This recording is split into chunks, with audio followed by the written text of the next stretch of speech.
welcome back to my channel, Diamonds and Washi. My name is Katie, and I have a special guest today who you guys know and love.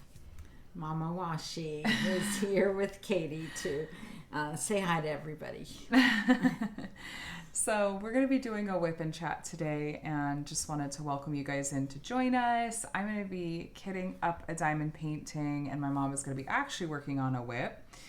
WIP stands for work in progress, in case you're new, which by the way, if you are new, welcome. We're so glad that you're here and hope you enjoy hanging out with us today. You can work on a project alongside us if you want, or treat this like a podcast while you're getting stuff done, or whatever works for you. So, what are you working on today? I am working on a Paint Gems kit. This is Houseplants Edition 2.0. I've finished a couple of big projects recently, so I'm in the mood for some small kits, and this is filling that bill. Yeah, mini sets will do that. Yes. And I'm going to be working on kitting up a new project, and this has been on my list to work on for a long time. It's called Herald of Spring by Diamond Dots, and is from their Masterclass line, and I have a lot of thoughts, and I'm really curious actually to get my mom's thoughts too, so we'll talk more about that in a second and why the heck this situation is going on in front of us. But really quickly, I wanted to give you guys a quick heads up. I meant to do this sooner and didn't get the chance to. But I have a new special collab that just came in from Pure Bliss Wax Company. And I believe that they still have some of these available, and had also said that if you're interested, if it sells out, they may be able to make more.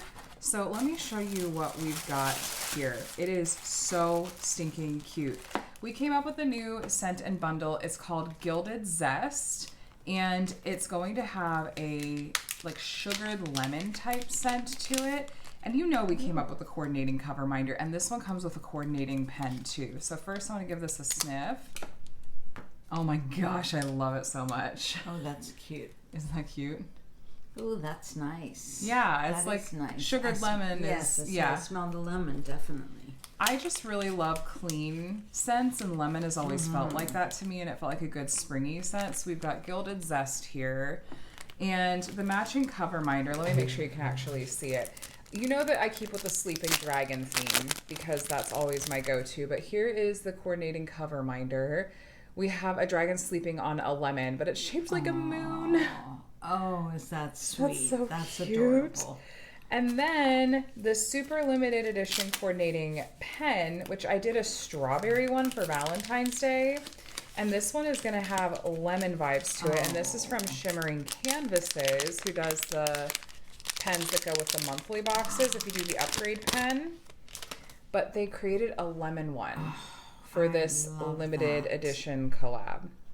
They did like little lemon slices and stuff. I love that. So this is the one that I believe she said that if this has sold out, if you guys are interested, if there's enough demand, they'll see about doing another run of it. So anyway, this is the limited set, and I will see if I can find the listing and link to it below. So this past week or two just really got away from me. It's been really hectic and busy and mental health struggles and stuff. And so I'm sorry I didn't get to that sooner. But check out Pure Bliss Wax Company. I have some other non-limited edition collabs if you're interested in checking those out too. So, okay.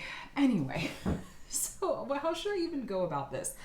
I need to make labels for this first. So I'm going to start with that, but I need the legend on the canvas in order to do this because this kit did not come with sticker labels. It's actually kind of a big complaint that I have. I think my dog is setting off the neighbor's dogs. I'm gonna call him in. So yeah, I need to make sticker labels. I decided not to take a picture of this and print it and do my sticker maker because there's only 35 colors in this, and the symbols are pretty easy for me to recreate. So I'm just gonna draw it with a marker. So before I get into this, because that's going to be a lot of complaining, how are you feeling about your set? Are you liking working on your? It. Yes. It's not the first paint gem set you've done. No, it's probably the 4th or 5th paint gem set, and they're just a great take along. You could finish. It takes me about an hour to do one, which is just about how much time I like to diamond paint at a time. I think they have got a lot of cute designs, and I'm happy with it.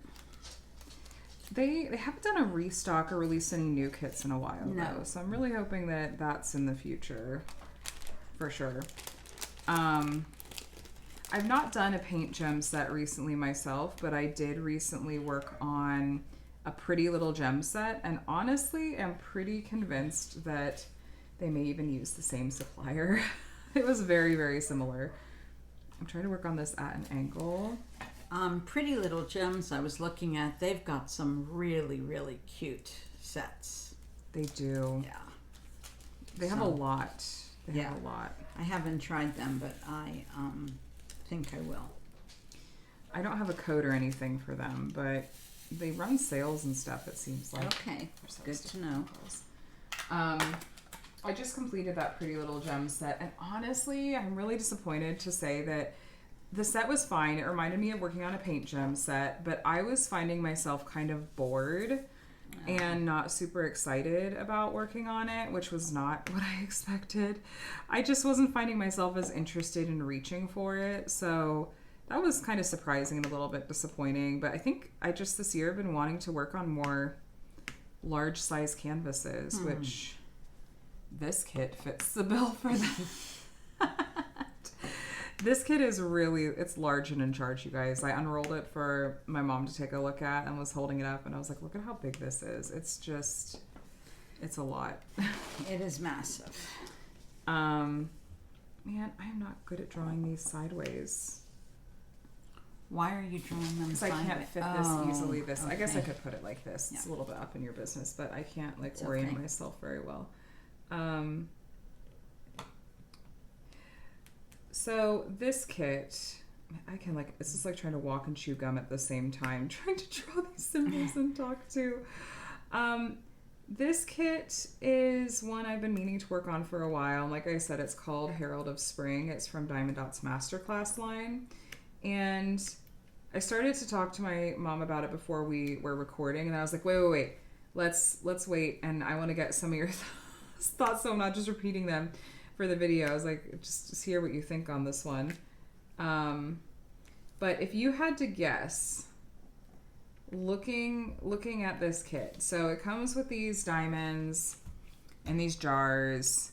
It came in that gold yellow box that's over there. This big canvas has got these little like specialty drills and stuff. And I don't know if you remember from when I did that video, but what would your guess be for how much this cost? Did it come with pens, putty? It came with anything? Essentially a basic toolkit. Okay. Like, that was something I was not thrilled about, honestly. Okay. Was that it was big? It was tiny upgrades to a basic pen. Like there was a grip kind of built into it, and there was one with like kind of a metallic sheen.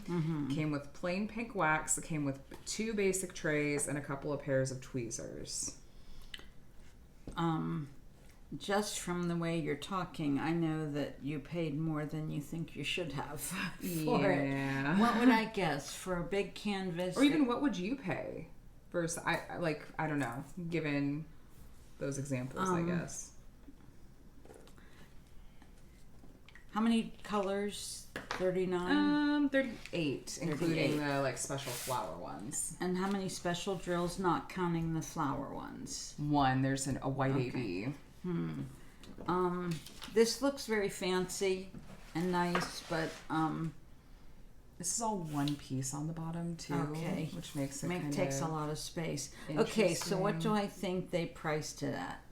I'm gonna guess, because the canvas is big, so that probably is gonna put it around the $120 to $150 range just for the size of the kit.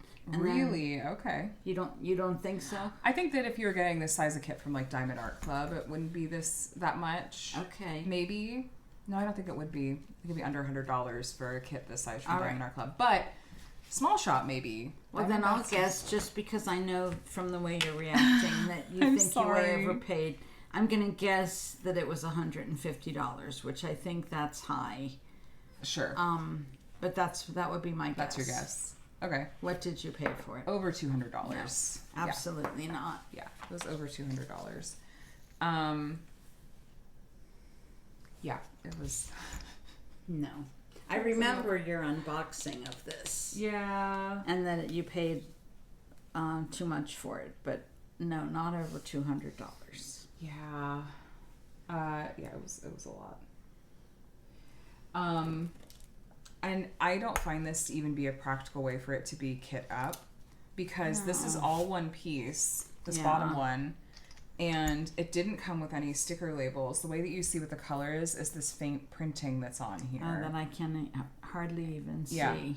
Yeah. It's like I see 817 barely on there. I think, is that what it says? 8110. See, not even close. Yeah. So it's just I don't know, you guys. That's a disappointment. Yeah.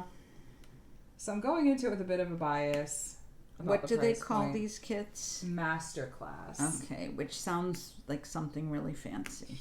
Yeah, and apparently they have made some updates to them. But I don't have the budget to try out another one right now, you know. Because they're still very expensive, but I don't know exactly what all they've updated, but they'd have to update a lot. And who is this from? Diamond Dots. Okay. Which is kind of one of the OGs in the diamond painting space. I feel like they've been around almost the longest. 8442. 8227. I should have done this ahead of time. This is the first drill I've run into that's had static. Usually paint gem kits have static, but this has been not bad. Really? Yeah. That's been sitting in my garage for a couple of years.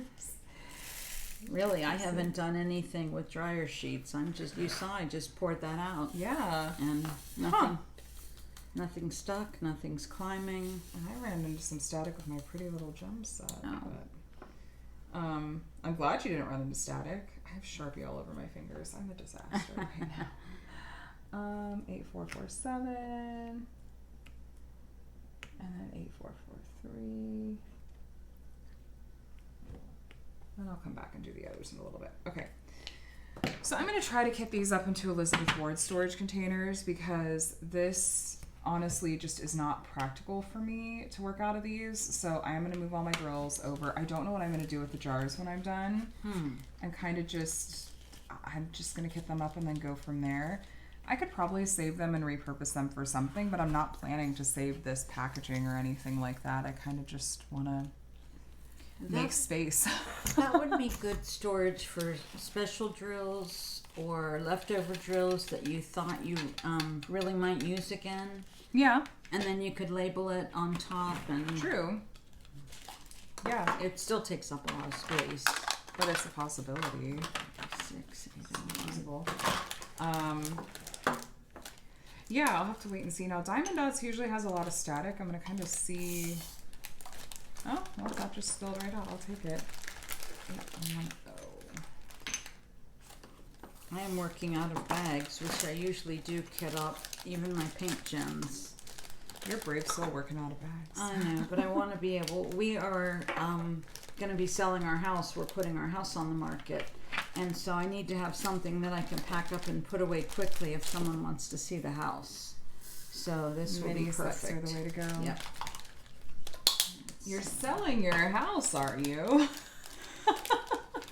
That's the plan. That's the plan. That's the plan. And I know you're not sharing yet what's coming next until everything is official, just in case. But soon. I am very excited. I am very excited. So am I. That's all. That if you guys haven't been around, that's always been on my parents' plan, is to downsize to list in the spring. If you were around Christmas time, you may have heard me having just some little tiny meltdowns over dealing with the selling of my childhood home. But also, how long ago did you move away, Katie? I know, 16 years. And before that, I was in college, so I know I have no room to talk here. But I got a lot of closure when we were visiting and over the holidays, and I feel a lot better about it. So these are actually kind of in order. Okay. Now that I'm looking at it, that's gonna save me a lot of hassle. But I actually, that trip home helped at Christmas, really helped a lot, and I feel a lot more at peace over it, and I'm really glad that we were able to do that. Yeah, I'm glad you were able to do that too. Yeah. 8146. Okay, so I have these jars are all one color. Let me see what kind of container I can fit them in. Am I even in frame? Look, nope. That's fine. It's fine. So, how was your visit in Arizona to be snowbirds? How's that been going so far? Loved it. Blue sky every day. Record-breaking temperatures this week, over 100. I've been in California. It's been hot here too. We hit record-breaking temperatures too. We have really loved being in Arizona. For January, February, where Ohio has had record snowstorms, and I hear they had hail today. So Arizona's a good place to be. Yeah, no snow there, and very minimal rain. Mm-hmm. Oh gosh. It's been really unseasonably hot here, actually. And we've just kind of been trying to stay indoors and stay in AC kinds of situations and just trying to survive. Yes. But we've done okay. Today we went down to where Adam's parents live, which is quite a bit closer to the beach. And it was about 10 or 15 degrees cooler there. It was really nice. And it was nice to get to spend some time with them, actually. Yes, it was. I feel very lucky that my in-laws and my parents, like my parents-in-law and my parents, get along really well. Oh, yes. So that was such a nice visit. Your in-laws are very sweet people. They are. So we had a good visit with them today, and we've had a busy and productive week that you've been here. My mom got here on Tuesday, and we've just took care of some little house projects. We've run errands. This is always how it goes when you're visiting, is we get some stuff done, and we go to brunch, and we get pedicures. Yes. Uh-huh. Oops, it would be better if you took the sheet off before you tried to place drills. Yeah, that usually helps. Yeah, we've gotten pedicures. We've gotten shopping. We've gotten lots of shopping. Tomorrow we're going to try to do IKEA. We almost did IKEA over the weekend, and I'm really glad that we didn't, because my youngest was in rare form, and he would have been lost in IKEA. We would have never found them. He just would have he would have taken off, and we would have, I don't know, found him next week or something. Yeah. But that's a big space for a little boy. It is. 8098 is next, right? And that's kind of I don't have like a big jar of that one. It must be a little one.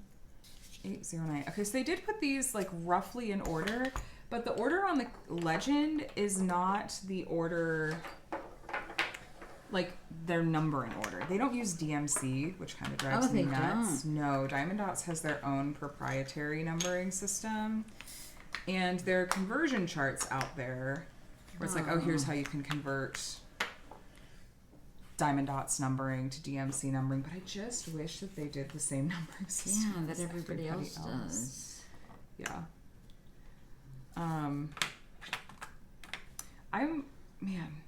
So what are your feelings about working on large kits? You said you're just coming off of working on some larger kits.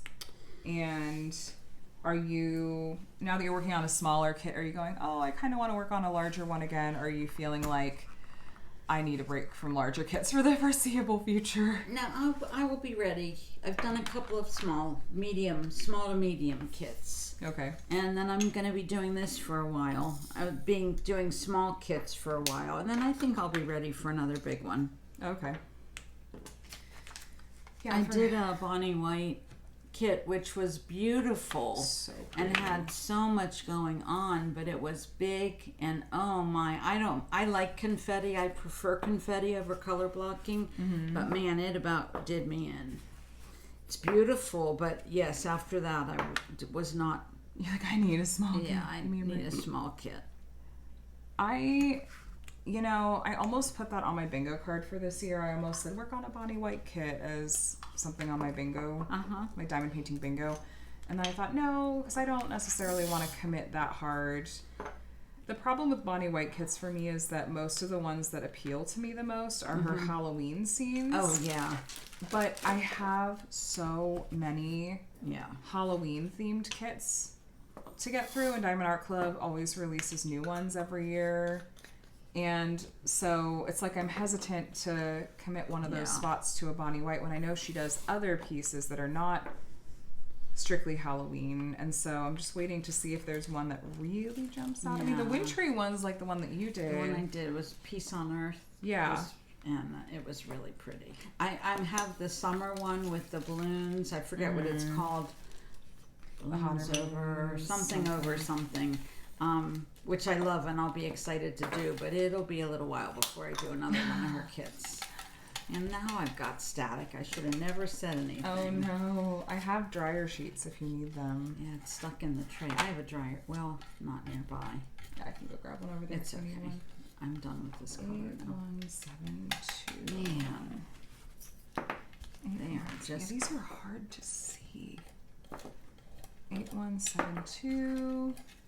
Okay, has anyone actually worked on a Diamond Dots Masterclass kit as well, or not? Because I'm so curious what your guys' experience have been if you have. Oh my goodness. Trying to think, there's other stuff I was going to bring up, and I just am drawing such a blank anymore. It's been one of those weeks. My mom and I were a little bit of a pair in terms of getting migraines, which is not a fun thing to be similar on. So we've both been... Sorry. I know. The weather, though, is such a trigger.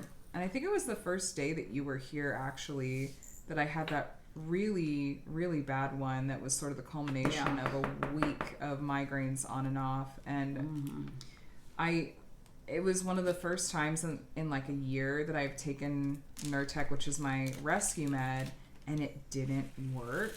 Like, it kind of helped, but my migraine was not gone. And I had this panic moment of, wait, this virtually always works. What's going on? What do I do? And so I grabbed my ice pack from the freezer, which I haven't had to use in a while either, and just went up and slept for like almost 2 hours, and then woke up and the migraine was gone, but I was a little bit in that migraine hangover that's really, you feel really like tender and tentative, like, oh, I don't want to move too fast or do anything that's gonna bring my migraine back on. And it's like that for a couple of days after you have a bad migraine. But I feel like I'm mostly on the other side of it. But then I had a migraine earlier today. I blame the weather. Yeah. Mostly. Sorry, I had to get a drink. Wait, did I miss one? No, that's 8442. Okay, that's next. 8446 must be this one. Yes. Okay. I might need 2 Elizabeth Ward trays, which makes sense. This is a huge kit, but... Yeah, that's all those big containers. Do you ever just fill one and then leave the rest in bags to refill? I do. But I'm kind of feeling... I don't know. We'll see. I might change my mind. This was hard to kind of organize well, I feel like. All right, 8442 is number 9, and it's this one and this one. I like Diamond Art Club because they go in order of weight. So you can start with your small containers and then work up from there. That is really, really handy. Have there been any Diamond Art Club or other small shop releases that have been jumping out at you lately?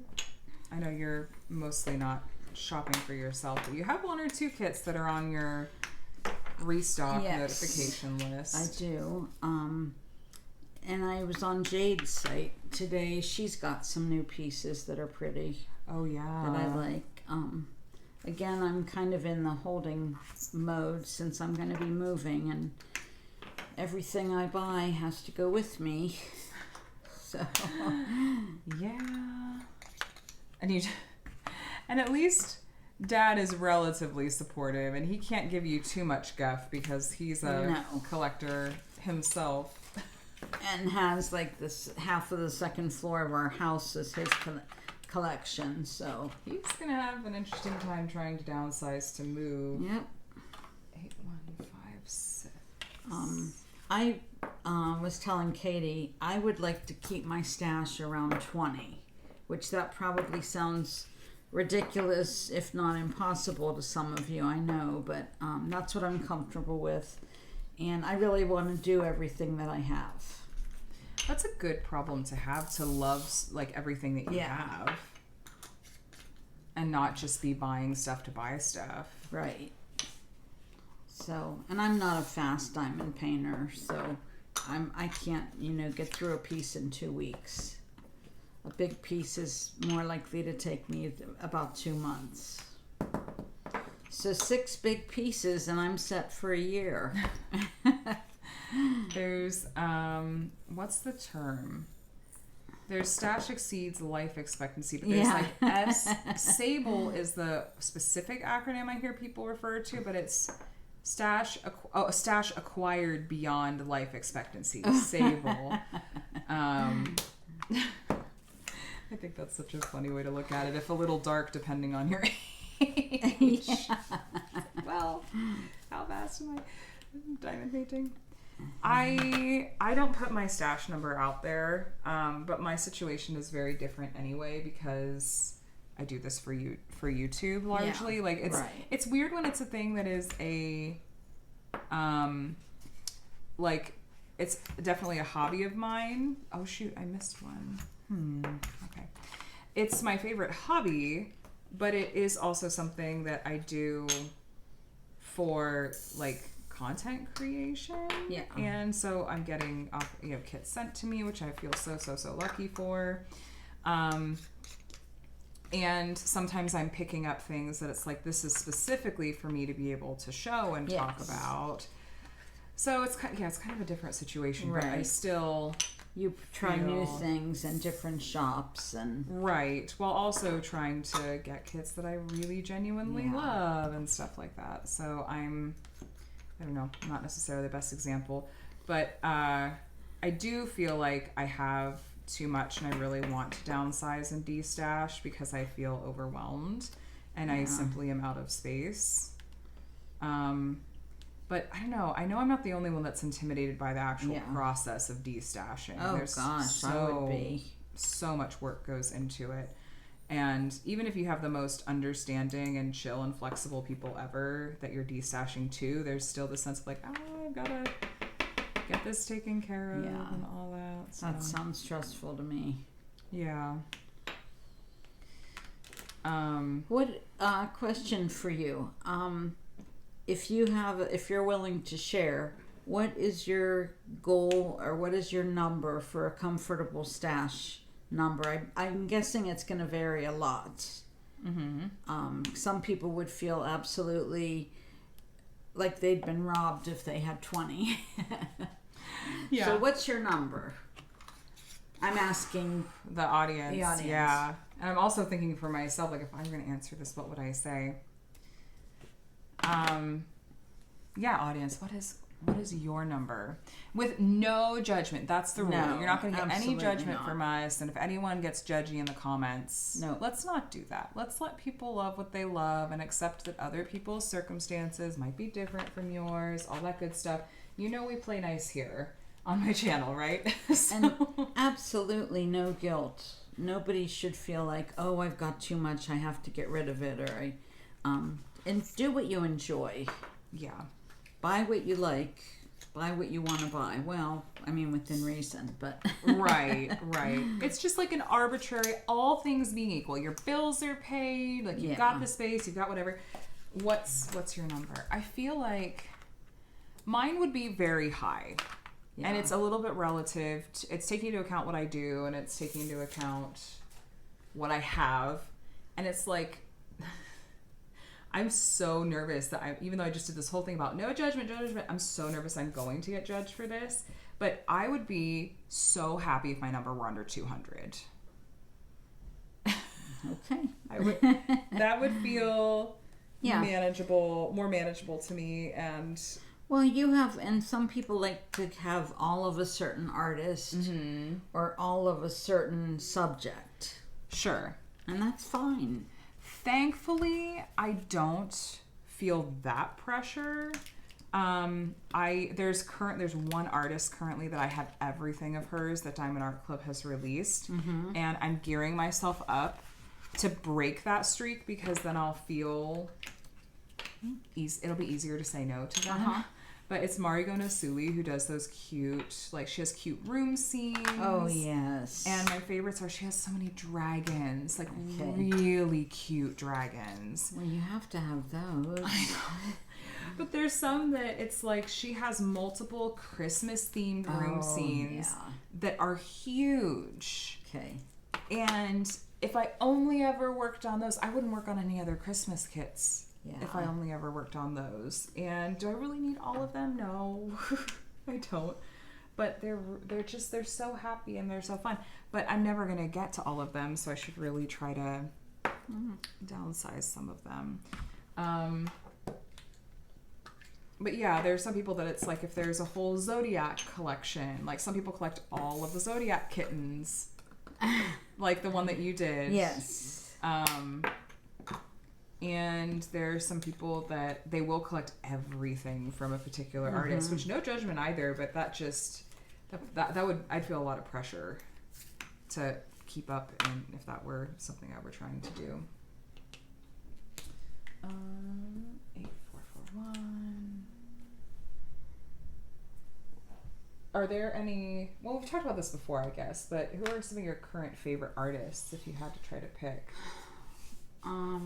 I like Cat Fedora. I like you've most done of 2 her from pieces. her. Yes, I think I've done 3. I think I've done 3 from her. Yeah. Yes, I have done 3.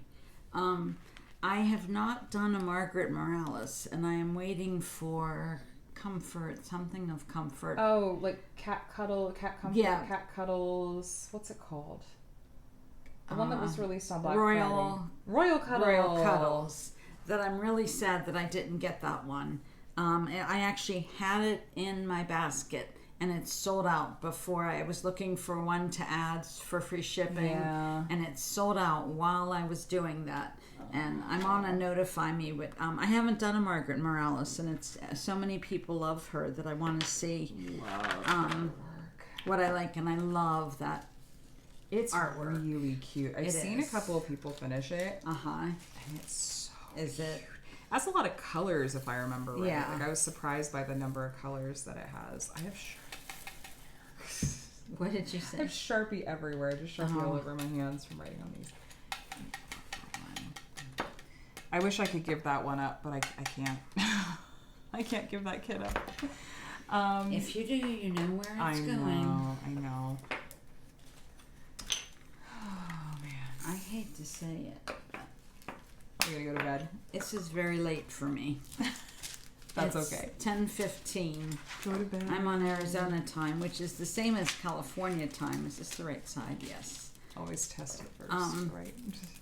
So I've been going to bed at like 9 o'clock. So I wanted to get in on the WIP and Chat and say hi to everybody because everybody's always so kind and gracious. I love when you can join us. Yeah.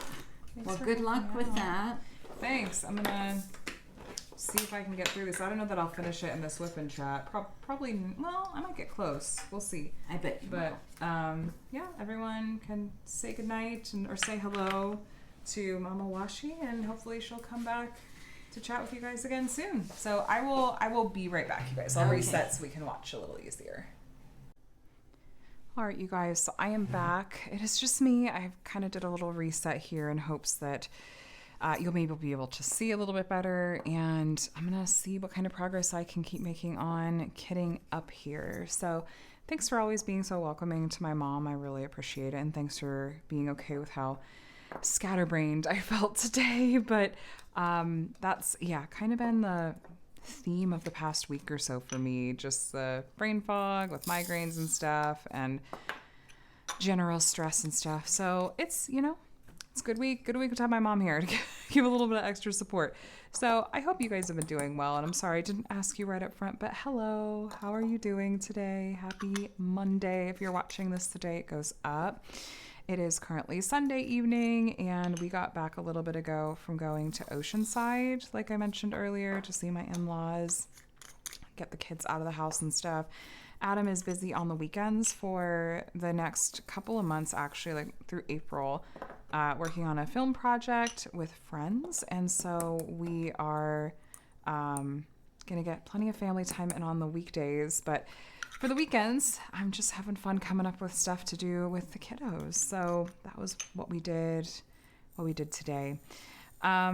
This Herald of Spring kit, I'm excited to work on it, and it's a good thing I feel like that I waited until I was in the mood to work on a large kit to pull this one out, because, spoiler alert, I did film a bit of a sort of revisiting video where I pulled this back out and sort of re-unboxed it in some ways and shared some of my first impressions. And that's going to be a part of the overall review video that I do for this one. 8148, it's just a smaller amount over here. And when I unrolled the canvas, I had this moment of, oh no, I forgot how large this canvas is, and I am intimidated. Am I really, really ready to tackle a kit that's this big? It's going to be quite the undertaking. It's like 67 centimeters. It's like banner style, like really long. It's this horse image, Pegasus image. And so it's very, very long. So it's like a panel style, but landscape. And it's 137 centimeters wide and 67 deep. It's big. It's a really, really big canvas. So we'll see how long it ends up taking me to do. But 8393. My writing was terrible. 8393. Another small amount. Just the tiniest amount of this brown color. Now, I hope I don't run out of any drill colors for this one. It's such a big project. There's part of me that's nervous. Like, did diamond dots account for this correctly? Please tell me they did. But I'll keep you guys posted along the way. So I have this kit going. Before this, I finished that Pretty Little Gem mini set. It was for princess dresses, and they turned out really cute. I just had a hard time getting excited about working on them, which was so sad. I wanted to participate in the mini DP Madness event, and I kind of felt like after working on a number of larger kits that I was just really ready to work on a smaller kit. And it's like, in some ways I was, and then in other ways I was like, this is boring. I'm not motivated to pull these out whatsoever. So, I don't know. I guess I'm really fickle this year, but I guess that means I'm ready for this really big kit. Okay, I need to pull out, I have some extra storage out of frame here where I can pull out some additional storage containers. What all do I have? Okay, I really should have enough for what I need to do here, but we'll find out. So I thought it could be fun here in the second half of this video to go through some Fandom February tag questions. I had been intending to do these for a while, and honestly, the past 2 weeks in my WIP and Chats, I just flat forgot. I had every intention of doing them and just didn't get to it. My friend Kate from Diamond Painting and Dr. Pepper had done them in her video at the beginning of March and had tagged me, and I had some other friends do them. I think Tiffany might have tagged me from Diamonds at Tiffany's. I can't remember. There were a couple of people that tagged me, and I missed it. And so I see it now, and I'm excited to respond. Let's do this size one, I think. Yeah, this will work. And so the original tag questions were done by Caffeine Queen Crafts, who I really enjoy her channel. She's so sweet. And it was for an event that she did in February called Fandom February. And I had kind of missed out on hearing about the event. I knew some people were participating, and I just didn't jump in on it. Even though some of the kits I think I was working on for fairy tales and folklore could have totally worked for the event. But I love all things fandom. And so I thought that was so fun that she did an event centered around it. And these tag questions, especially when I listen to my friends and to Caffeine Queen Crafts do them, I thought, oh, these are fun. These are really fun and I want to respond to them. I really enjoy all things fandom culture. I think it's really fascinating. I've gone down some fun like YouTube rabbit holes about fandom culture. There's some great channels out there that explore it. And a fandom has just been something I've been a part of in some way from a very young age, actually. I feel like since the internet even. And so these questions, I'll list them below if you're interested. And of course, I'll tag the original creator of these if you're interested. And if you feel like answering any of these questions, I would love to hear from you. I almost asked them while my mom was awake. Then we were kind of chatting about other stuff. And so I thought, no, it's okay. Because I have a feeling she'd have some fun answers to these too. But hold on a second. 8163 is my next one. I think these are the next color. Yeah, I can barely, oh no, that's 8163 right there. I can barely see these. Okay, that's 8162. Okay, so these two, maybe the size? Let's see. Okay, so the first question is, what is your current favorite fandom? This one was a little bit tricky for me because I've been a little bit in a fandom drought. And what I classify as fandom, which maybe we should have defined this up front. For me, fandom is something, I don't know what the technical definition of it would actually be. And I should have gone to see if Caffeine Queen Crafts, how she defined it.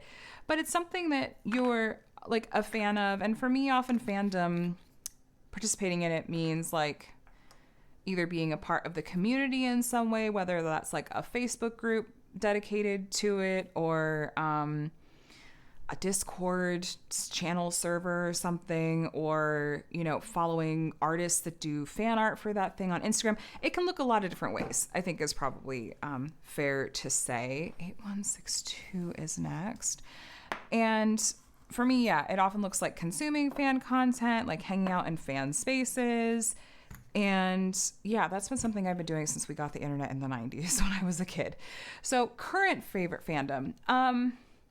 I have like long time evergreen fandoms that are, I feel like I've been in for a very, very long time and are never going to go away. Like Supernatural, the TV show. I've been in that fandom for 16 years or something. That's not going anywhere. I have certain, well, there's like favorite book series that I've reread and stuff since I was a kid that I don't totally participate in a lot of fandom, like maybe Tamara Pierce's books, which I just saw Illumicrate is doing another special edition set of her books. I'm like, really? We're doing another one? They look so gorgeous. I don't normally do special edition book sets at all, but these are stunning. Anyway, so current, I'm really enjoying Brandon Sanderson's novels, though I'm not in a lot of fan spaces for it because I'm so nervous about spoilers for various things. And so I would consider myself a part of that fandom, but I'm not actively involved in the community or even like actively looking at fan art or something because I'm nervous about spoilers. So a lot of what that looks like is what friends send me, like memes or something or reels that relate to it. And that's like a safe way for me to participate in that fandom. But I'm really, really enjoying those books. Other like evergreen fandoms, like parts of like the MCU, the Marvel Cinematic Universe fandom. There's a couple that I feel like I'm going to be actively getting back into, like the Good Omens fandom when season 3 comes out next in May, rather, not next month, but in May. And I'm in like some Star Trek Facebook groups like that are really fun. There's like a wholesome posting and then its counterpart that has a swear word in it that I won't repeat, but it posting, and that's really fun. I consider myself like part of the Star Trek fandom. I really enjoyed Deep Space Nine in particular. So I also enjoyed Heated Rivalry and consumed some fan content for that. K-pop Demon Hunters was also a recent one, but yeah, current, there's nothing I'm like ravenous over. I'm really, really, really deep into Clair Obscur Expedition 33, the video game.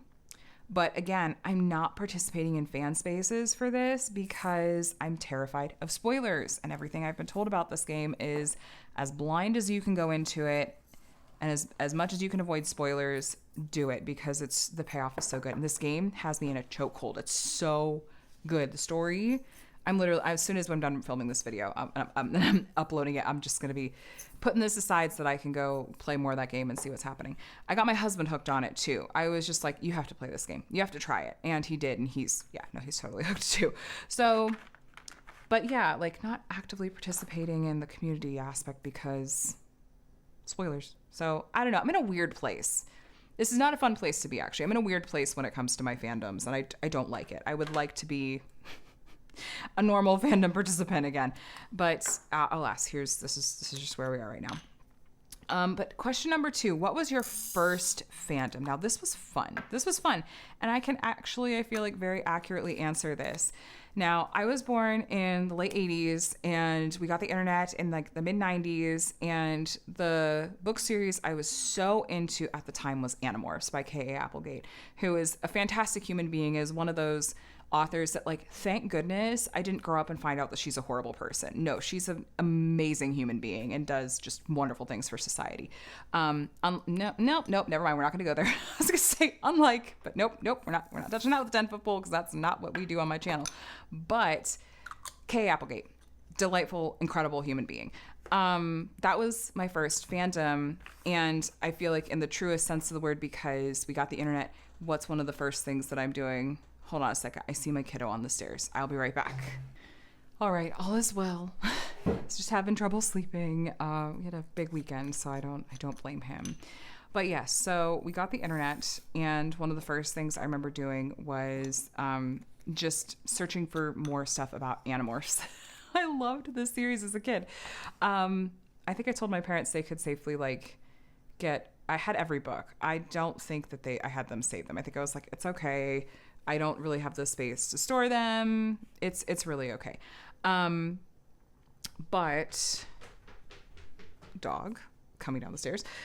That was really fun to be a part of early fan culture on the internet. There were a lot of, at the time, like specific websites dedicated to different fandoms. This was the era of like GeoCities and Angel Fire, and when there were multiple search engines like Lycos, and Netscape was a big internet browser and everything.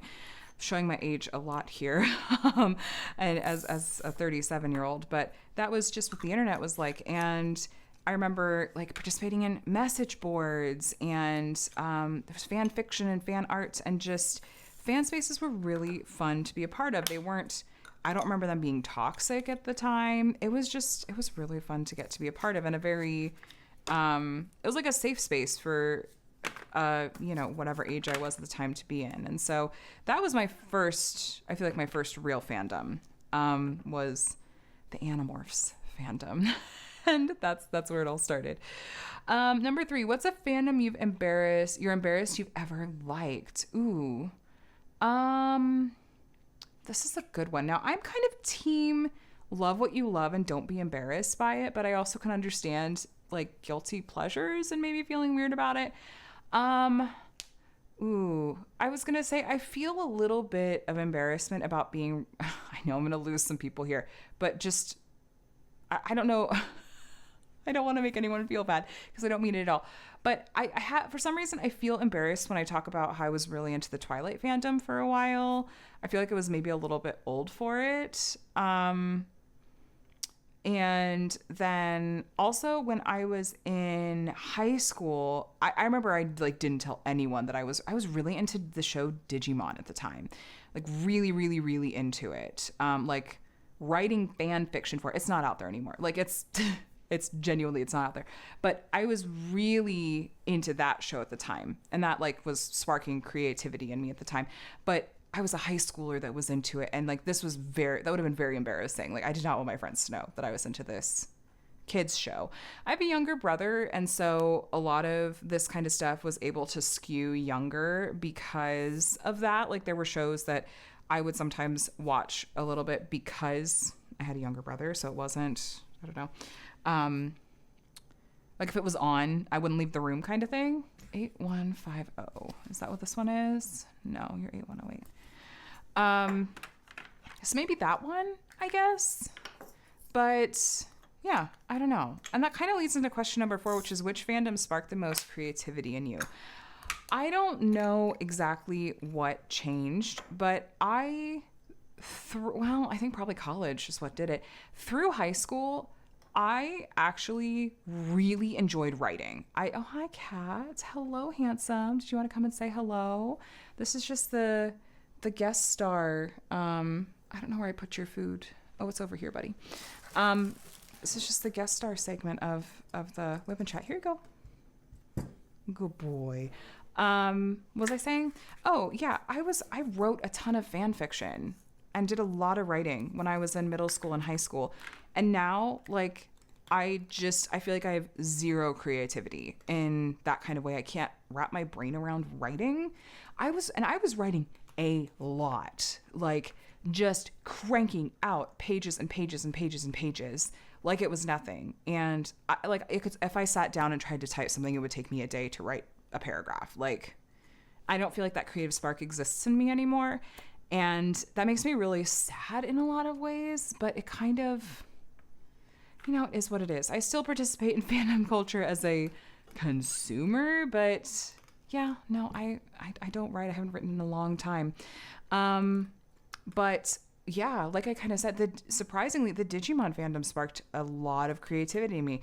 And this was high school as well. The Fruits Basket fandom, the manga and the anime. I was introduced to Fruits Basket actually when I had done our high school French class, did a trip to France, and we did a homestay where we stayed a week with a family with a French student who I'm still Facebook friends with this gal. I should say hi to her sometime. They place you with a family that has a kid that's your age. You stay with them for a week. It's kind of like a little immersion thing. It was a lot of fun. Introverted me can't wrap my brain around that concept now, but it was amazing at the time. But she and her friends were really into this manga, Fruits Basket, and they literally just had copies of the books, and they were in English. They were reading them in English, and they were just passing them around like, oh, do you want to read this one, this one? So that was my introduction to it, and I still love that fandom to this day. The new version of that show that came out a few years back is just delightful. So that I did a lot of writing for too. Again, none of my stuff is out there, so it's not like, oh no, you're gonna find it. Like it literally doesn't exist. But yeah, man, it's a little trip down memory lane here. Number 5, has a fandom ever broken you? The season finale of season 2 of Good Omens broke me. And I'm dying for season 3. I'm so, like, I get it. We've talked about this here before.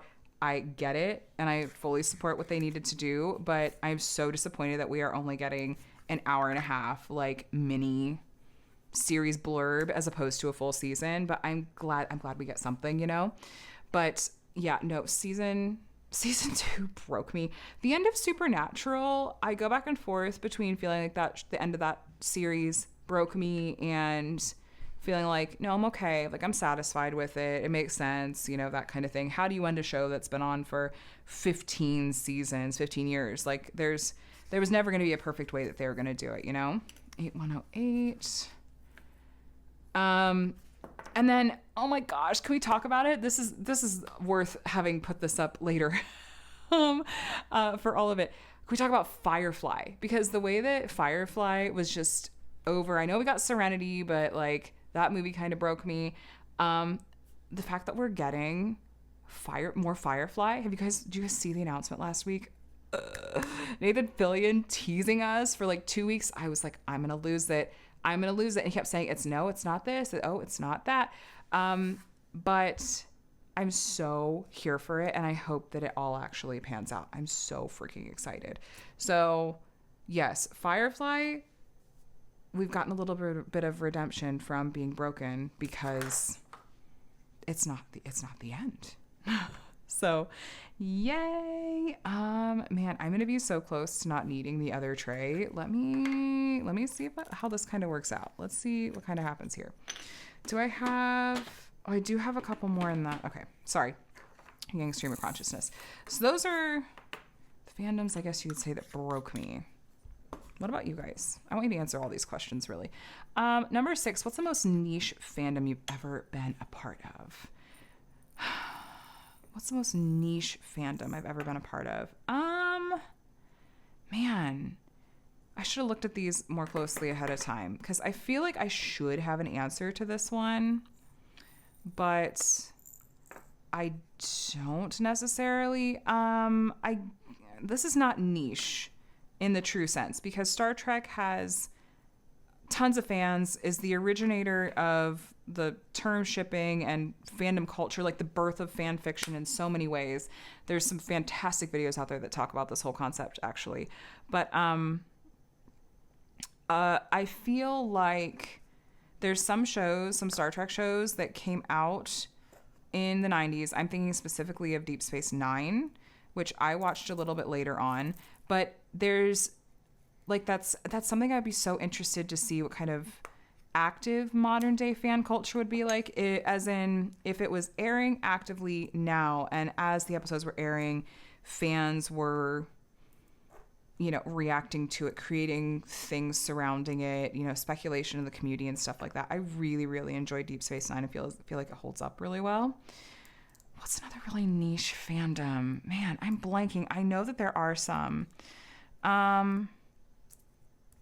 This feels kind of niche because I don't feel like I didn't really participate in the fandom side of it, but there was a show on Netflix I really enjoyed called Blood Plus that was Adam and I watched together. That was a anime, and I didn't feel like there was a big fandom surrounding that, but I don't know. I'll have to think about this one, and if I think of a good one, I'll pin a comment or something like that.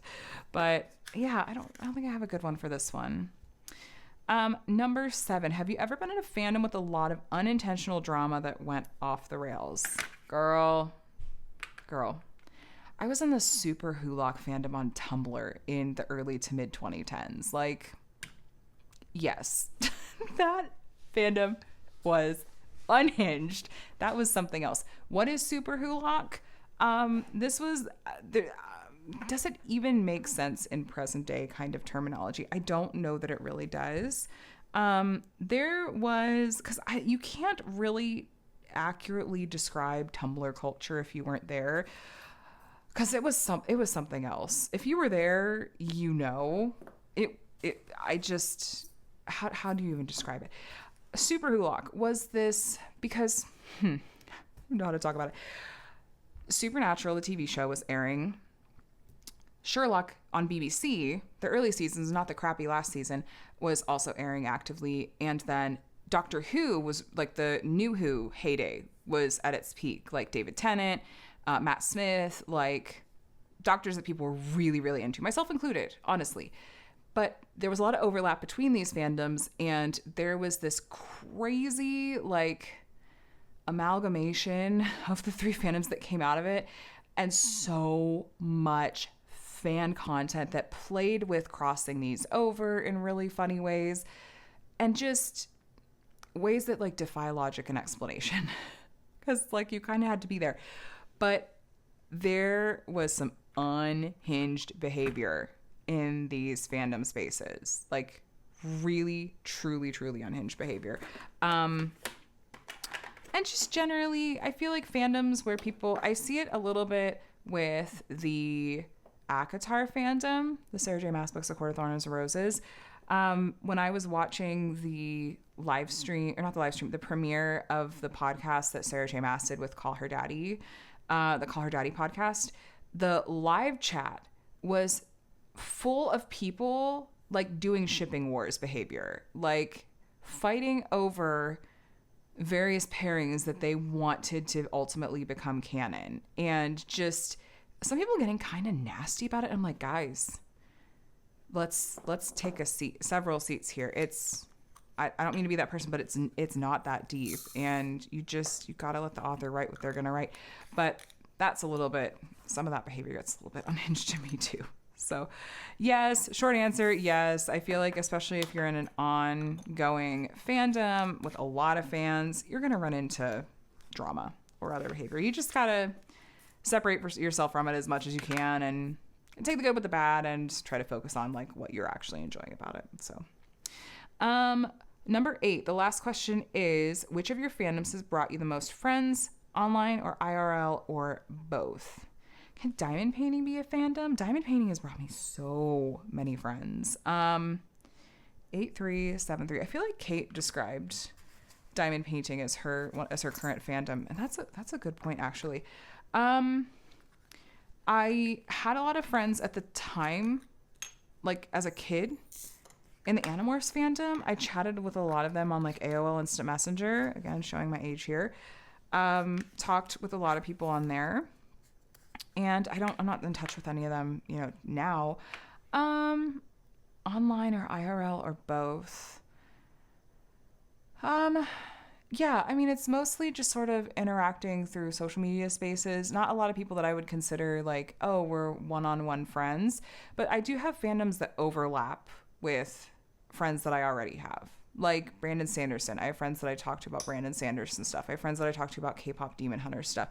But a lot of those are friends that I made through like diamond painting or through other things already. So I don't know that I have necessarily the best answer to this one. 8118. Is that you? I think this is you. We're so close. I'm not going to finish this before the WIP and Chat's over, but that's okay. We got pretty close. You guys can see the color palette. It's a lot of neutrals, a lot of blues and grays. We're going to see if I can manage to survive this. It'll be fine. It's fine. But I'm going to wrap it up because I think we're probably around the hour mark. These is split up into so many different clips. I'm going to just hodgepodge them together and see how this goes. What I've been reading and watching and listening to, we kind of covered it. I guess I'll leave that blank because we talked about it a lot in this video in a variety of different ways, so I'll leave it there. But if you made it all the way to the end of this video, how about, in honor of the plant set my mom is working on and mine being Herald of Spring themed, just some kind of plant or flower that you like. And if you feel like answering any of those fandom tag questions, please do so. Thanks to Caffeine Queen Crafts for coming up with those and posing them. And I hope that they do Fandom February again next year because I'd love to maybe join in on that. But I'm going to finish kitting this up. I'm going to go play Claire Obscure Expedition 33. I think I'm close to the end of Act 2 and I need to know what is happening.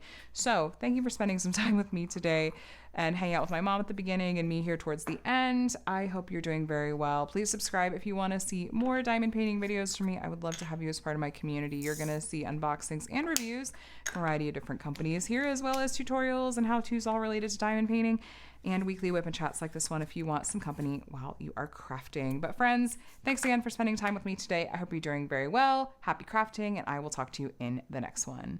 Bye, guys.